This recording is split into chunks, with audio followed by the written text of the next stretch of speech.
पाठ्यक्रम विकास और प्रकारों पर MCQs. Curriculum development types MCQs in Hindi. एक, पाठ्यक्रम विकास का अंतिम चरण कौन सा होता है? ए, उद्देश्य निर्धारण। बी, मूल्यांकन इवैल्यूएशन। सी, शिक्षण विधियों का चयन। डी, विषय वस्तु का निर्धारण। उत्तर बी, मूल्यांकन इवैल्यूएशन। 2. पाठ्यक्रम विकास के कौन से मॉडल में प्रक्रिया चरणबद्ध ढंग से होती है? A, Tyler model Tyler model. B, Wiggins and McTighe model. C, corpus model. D, open model. उत्तर ए, टायलर मॉडल। 3. पाठ्यक्रम का वह प्रकार जो छात्रों को अनजाने में सीखने को मजबूर करता है, उसे क्या कहा जाता है? ए, औपचारिक पाठ्यक्रम फॉर्मल करिकुलम। बी, अनौपचारिक पाठ्यक्रम इनफॉर्मल करिकुलम। सी, छिपा हुआ पाठ्यक्रम हिडन करिकुलम। डी, मूल पाठ्यक्रम कोर करिकुलम। उत्तर सी, छिपा हुआ पाठ्यक्रम हिडन करिकुलम। 4. शैक्षिक उद्देश्यों का निर्धारण किस पाठ्यक्रम विकास मॉडल में सबसे पहला चरण है? A, Brady model. B, Tyler model. C, Walker model. D, David model. उत्तर बी, टायलर मॉडल। 5. पाठ्यक्रम का कौन सा प्रकार सामाजिक अनुभव और दैनिक जीवन पर आधारित होता है? ए, औपचारिक पाठ्यक्रम।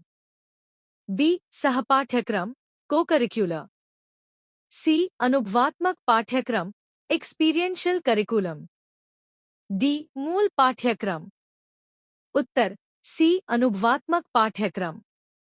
6. जब छात्र खेल, कला, नाटक आदि से सीखते हैं तो वह किस प्रकार के पाठ्यक्रम के अंतर्गत आता है?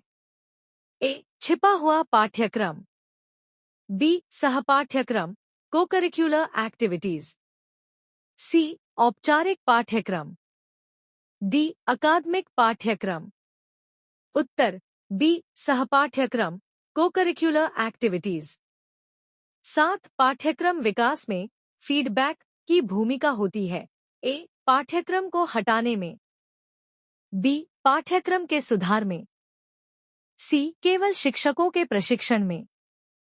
डी, परीक्षा प्रणाली बदलने में। उत्तर बी, पाठ्यक्रम के सुधार में। 8. लर्नर सेंटर्ड करिकुलम का प्रमुख उद्देश्य क्या होता है? ए, शिक्षक की भूमिका को बढ़ाना। बी, किताबों पर निर्भरता बढ़ाना। सी, छात्र की रुचि और आवश्यकताओं के अनुसार पाठ्यक्रम बनाना। डी, परीक्षा में सफलता सुनिश्चित करना। उत्तर सी, छात्र की रुचि और आवश्यकताओं के अनुसार पाठ्यक्रम बनाना।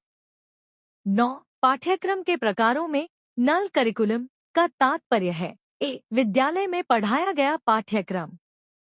बी, जो जानबूझकर नहीं पढ़ाया गया। सी, परीक्षा के लिए तैयार पाठ्यक्रम। डी, पाठ्यपुस्तक से संबंधित पाठ्यक्रम। उत्तर बी, जो जानबूझकर नहीं पढ़ाया गया।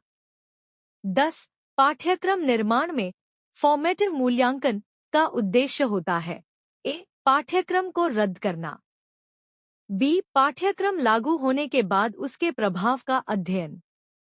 सी, प्रक्रिया के दौरान सुधार हेतु जानकारी देना। डी, केवल अंतिम परिणाम पर ध्यान देना। उत्तर सी, प्रक्रिया के दौरान सुधार हेतु जानकारी देना।